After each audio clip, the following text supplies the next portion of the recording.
Good afternoon, I'm Robert San. From your wallet to the wider economy, join us as we follow the money. While economists debate GDP and inflation, everyday Filipinos are asking different things, and sometimes not out loud. On Reddit, you might find questions like stocks or business, rent forever ba ako, o bakit parang lahat may ipon pero ako wala. Today, we discuss the financial anxieties of Filipinos and what they reveal about financial literacy. And joining us this afternoon is J.M. Ang. He's a CPA, tax advisor, finance educator, and the creator behind Simplified Finance, helping Filipinos make sense of money. Good afternoon, J.M. Welcome to the show. Good afternoon, Robert. Thanks for joining us on this. It's a pleasure. I think a rainy day today, rainy afternoon. But we have a lot to talk about, J.M. Now, when people message you about money online, let's say on Reddit, what's the one thing they almost say first before they really ask the question they want to ask you? Unang-unang sasabihin kagad nila, uy, excuse me, beginner lang po ako. May yung kumbaga medyo may halong hiya whenever they ask. Humble pa muna. Pa-humble muna na beginner lang, wala pa po akong alam, pwede ba ako magtanong? So the intro to that just shows na parang when it comes to money, when it comes to investing, when it comes to anything about finance, they may nahihiya ako, may shame around it whenever they're going to learn or actually ask specific questions. Why do you think there's that kind of mindset that may shame to ask questions about money or asking for help, that they have to do it online? Siguro ang pinaka-struggle dyan because yung sa age group, maybe nakikita kasi nila na, dapat pala at a certain age, ganito na kinikita ko, pero wala pa ako. So, nandun yung fear na, ay, baka ma-judge ako ni kuya na pagtatanong ako kaysa sabihin ko kagad beginner. Okay. So may parang stigma. Yes. Okay. Now, JM, as a CPA and tax advisor, what's the one legal way employed Filipinos, when you talk about taxes, how can they save on the taxes that they have to pay every year or every month, and that they don't really know about? What are the kind of questions yung mga tinatanong nila sa'yo? Okay, so good question for that. Actually, there are two things that on top of mind na naisip ko. Pero ang pinaka-crucial talaga dyan is dapat may tulong ka with the employer. So the employer will help you get around it kasi ang unang-una is the minimum benefits. So in the tax code, there's a lot of benefits that can be tax exempt. So may mga, there's rice allowance, there's clothing allowance. Pero it has to be within the thresholds na allowed nung batas. And there's also what we call yung pera law, so yung pera law so may investment, set of may investment part. So may tax credit yan. Ang tricky part lang kasi there's a timing issue when you're going to invest sa pera. Yung report na manggagaling sa pera, tapos yung kailangan mag-report na ng employer, may delay siya. So kailangan mabilis yung information galing niya. Sometimes that naging very technical siya, no, para for those, and you try to simplify it online. When you mention it helps pag you're employed, tinutulungan ka ng employer. But what about yung mga freelancers, yung mga nag-online selling, when it comes to your taxes nila na hindi nila alam anong gagawin? How do you simplify it for them? And how do you tell them, napaka-importante talaga na you have to know that you have to pay taxes kahit na freelancer ka? Siguro ang pinaka-easy analogy that I always do is whenever you're watching a concert, di ba, meron ka dapat na ticket na binibili. So, ano ba mas masaya manood ng concert? Yung live or yung sa labas ka lang nanonood? So, syempre, pinamaganda sa loob. So, how do you get inside that concert is by paying your taxes. So, you can avail of different benefits from traveling, getting your visa, getting loans. So, pati si freelancer, they get encouraged to actually pay their taxes by doing that. Pero lalo na ngayon, di ba, with the issue of the flood control scandal, yung taxes mo, may mga iba, ba't ako magbabayad ng tax? But at the end of the day, it's our legal obligation as citizens of the Philippines. Kung hindi natin gagawin, sino pa gagawa? So kung hindi natin siya susuportahan, then kawawa naman yung other aspects na nag-work. I'm curious lang, no, JM, your TikTok page, yung isang tagline na nakalagay doon, tamad investor. Ano yan? How do you, is that about laziness or is it pushback on how people invest their money today and how you want to come across as when you, let's say, give advice to those who are looking for advice in this,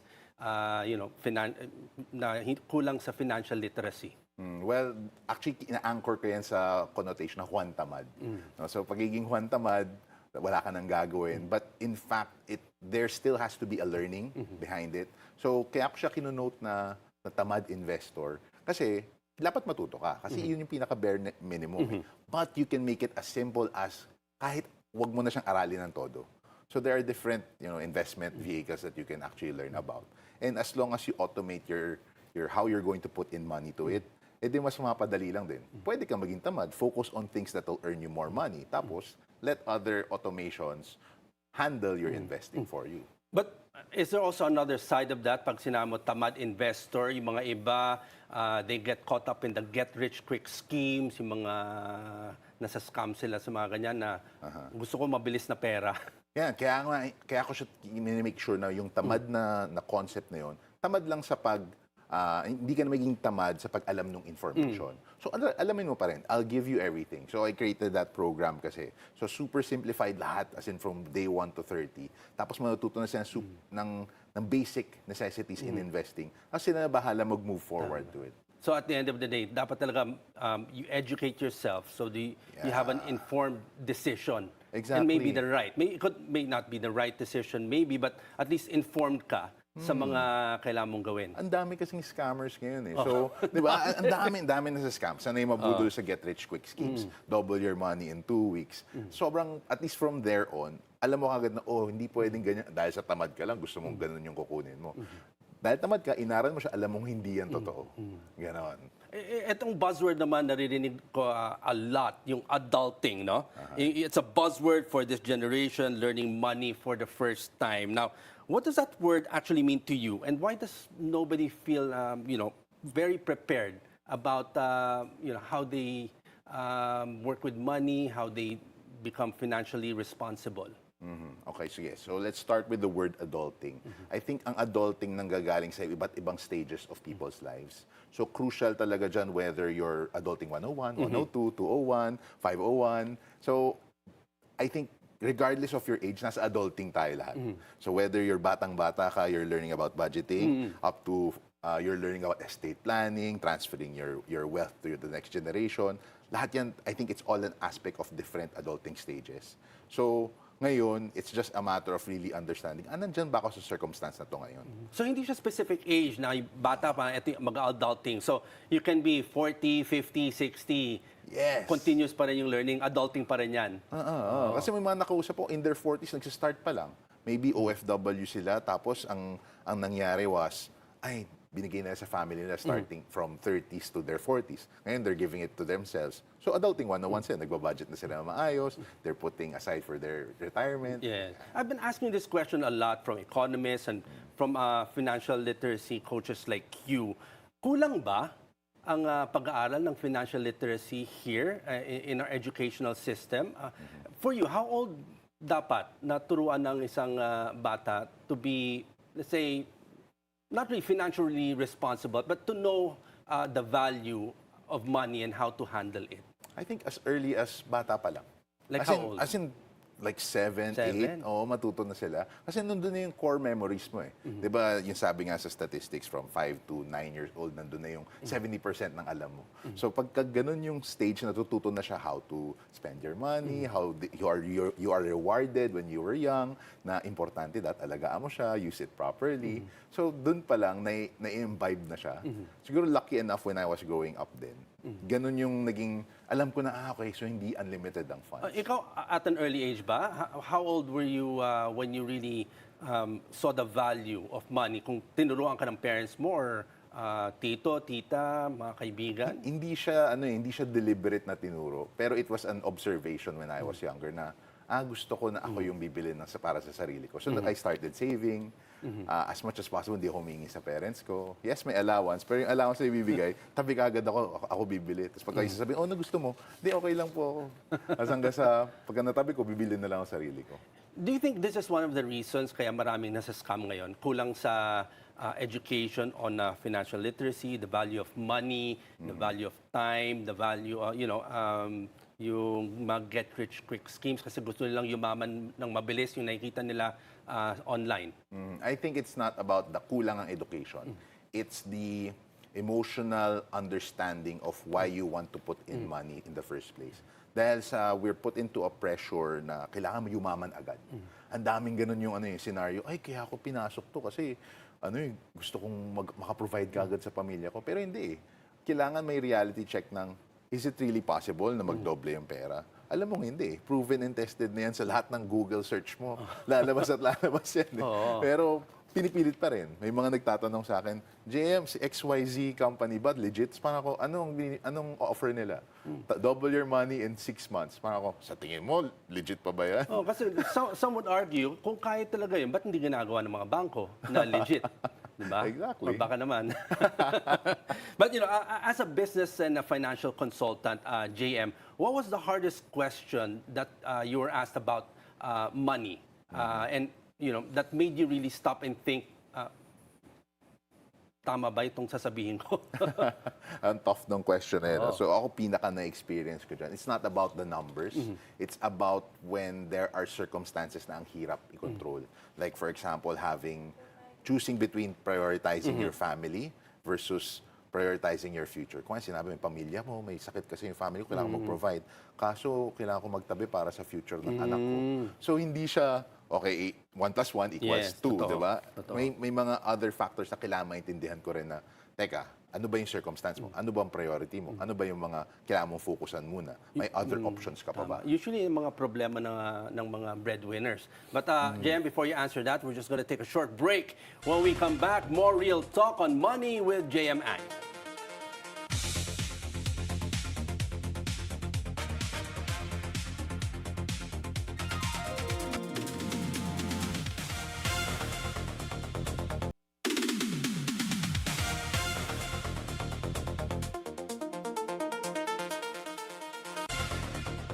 Welcome back to Follow the Money. Still with us is JM Ang, creator of Simplified Finance. Now, JM, before the break, we were asking, usually ano ba yung mga problema?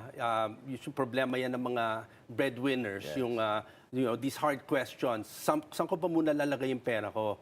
Sa family ko, sa savings ko, para sa akin?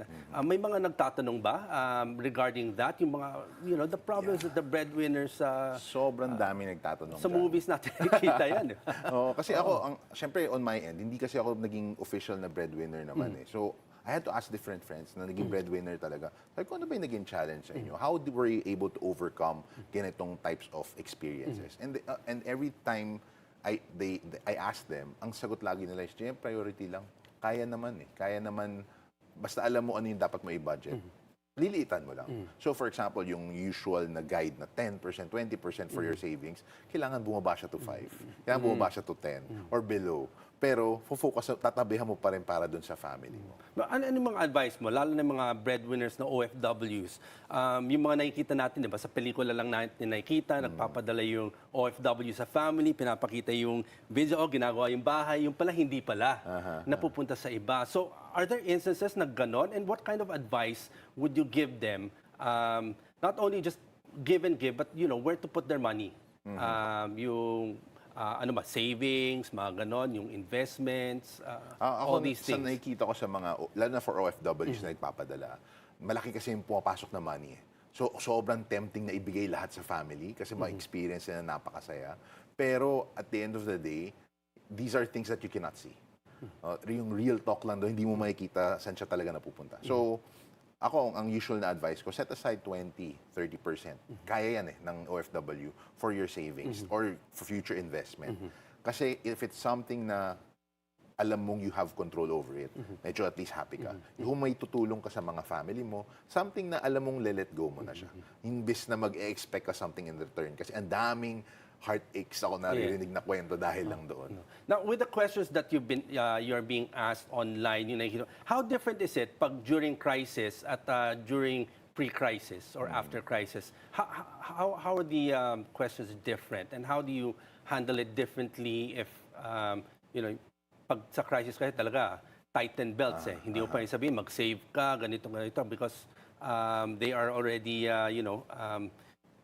daily na lang sila, struggle na lang sila eh. I think yung question nila are similar but different lang of framing. So, ang sample niyan question nila would be, usual saan ko ba i-invest? ang question na during a crisis is, sure ba yan? Paano kung may mangyari? So ako, ang mindset na lagi kong ini-instill sa mga nagtatanong sa akin online is to make sure na, oo, you cannot predict anything. I cannot say that it's guaranteed. I cannot say that mangyayari siya. But you can be ready for it. So in case may dumating na crisis, dumating na naman, kasi hindi mo like COVID, you didn't expect it. Yes. Diba? So biglang, teka, nung negosyo natin biglang shutdown. Or yung investment ko sa ganito, ay wala nang return. Diba? So kung ganun yung mangyayari, kailangan meron ka nakatabi for high yield savings account. Meron ka nakatabi for bonds. So those are the things that will help you if uncertain things happen. So talagang Diversification. But when they ask these questions, no, what's the number one thing you actually tell them? Save first, invest first. Save first. Save first. Ang pinaka-crucial sa savings right now, I observe ang dami palang hindi nagtatabi for emergency fund. No? So yung mga emergencies na dumadating, magugulat ka na withdrawin nila yung investment nila, nalugi, yung property nila, biglang i-fire sale nila, na 20-30% off para lang mabayaran yung emergency nila. So ako, personally, save first. Kasi yun yung kumbaga unang habit na binibuild mo siya. So it has to be a habit talaga. It's something learned. It's not inherent na save.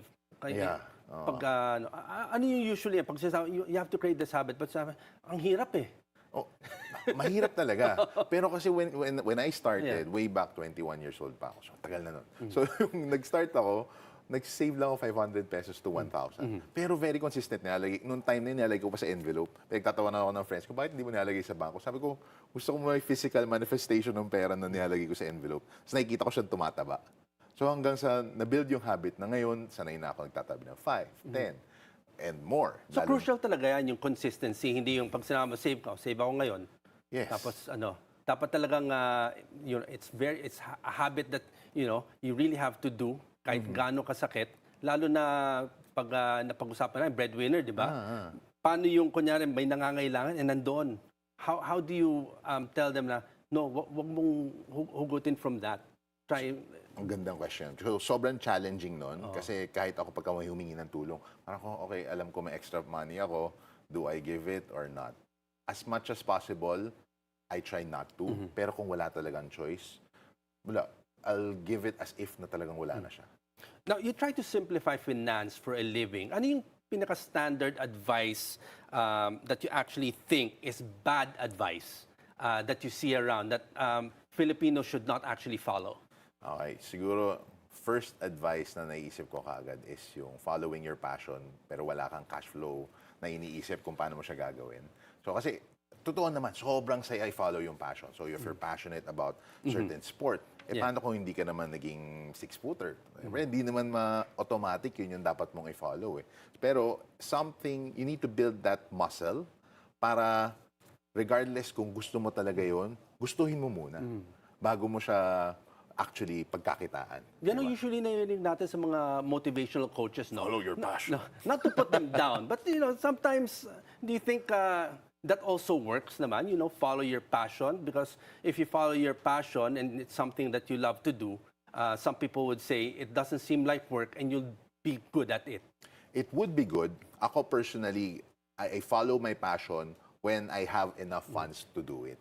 So for example, I play bowling. That's my passion. I don't earn as much from bowling. Pero I'm really passionate about it. So, tatabihan ko siya ng funds. Wag lang yung passion ko matulog. Exactly. Tuloy-tuloy na yan. Okay, now looking at the different generations, JM, the Gen X, Millennials, and Gen Z, who messages you the most? And does the advice that you give, is it different from each generation? Okay, good question. So mostly, wala akong specific. So there are variation from Gen Z, Gen X, Millennials, to baby boomers. Even baby boomers nagtatanong, 60s to 70s, mag-message sila. Nag-adulting pa rin sila. Nasa doon sa how do I transfer this na mababa yung tax implication. So yung mga younger ones, siguro ang question lang na nagdi-differentiate is, ano ba yung focus? So for example, the younger ones are focused on how do I earn more. Yung mga millennials and Gen X, how do I preserve my money more? Saan ko ba pwede itabi para safe yung pera ko? While yung mga nasa baby boomers, paano ko na ita-transfer? Parang yung parable sa di ba, sa Bible, yung how to yung may tatlong tao binigyan ng Iba't ibang funds. Iba-ibang funds, di ba? Ito gusto ko lang save. Yung Yes. isa build wealth, So how do you balance when you give advice to these different generations on because you said Gen Z they want to build wealth. The Gen X they want to preserve wealth, and the boomers or they want to know how to lower their taxes. Yeah.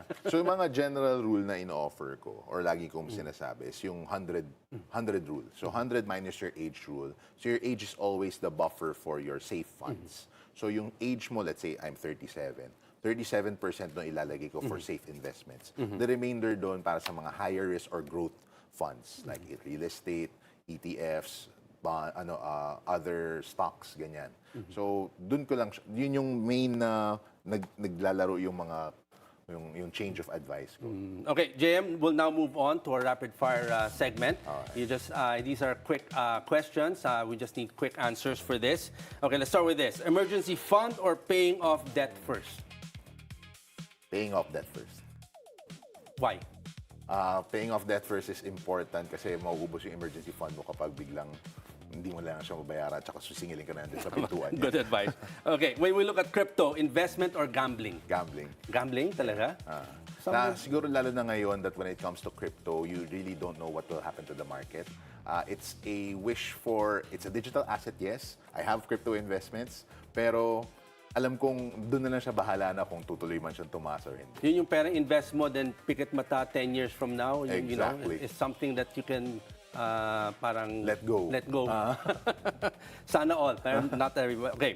Would you rather your child be a doctor or an entrepreneur? Entrepreneur. Why? I think mas maraming learning from being an entrepreneur. Pwede sila maging doctor na negosyante. Pwede din silang, yes, kasi I have friends, mga negosyante sila na doctor. Pero pagka kasi entrepreneur ka, ang dami mong aspects in your life na pwedeng matutunan, from marketing to sales up to accounting and everything. So wider yan. If you have an entrepreneurial mindset, kahit doktor ka o kahit okay. Yeah. It's a traditional way of thinking. Gusto ko either doktor, lawyer ang anak ko. But I guess you have to learn the business also. Yeah. Okay, most overrated financial advice you always hear? Most overrated financial advice? Hindi ko alam. Siguro ang pinaka-most overrated is invest 20%. Invest 20%. It's overrated. I think you can invest a little more than that, or it's actually dependent on your own circumstance. Depends on how much you got. Yeah. Okay. Now, one financial habit you wish more Filipinos have today? Saving. Siguro financial habit of really just learning where your money goes, tracking where it's going out, kasi dun pa lang alam mo na kagad saan yung dapat mong itigil. Huwag lang araw-araw bili ng kape na napakamahal. I know. Okay, finally, JM, if a follower is watching you right now and sends you a message tonight, what's the one truth you want them to already know before they hit send? I'm available to talk.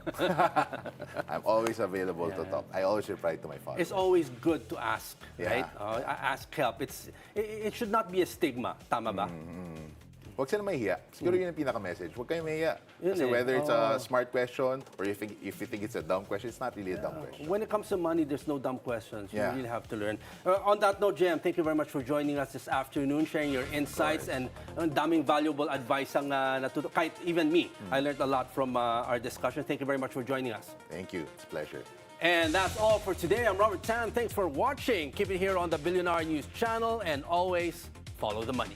Thank you again.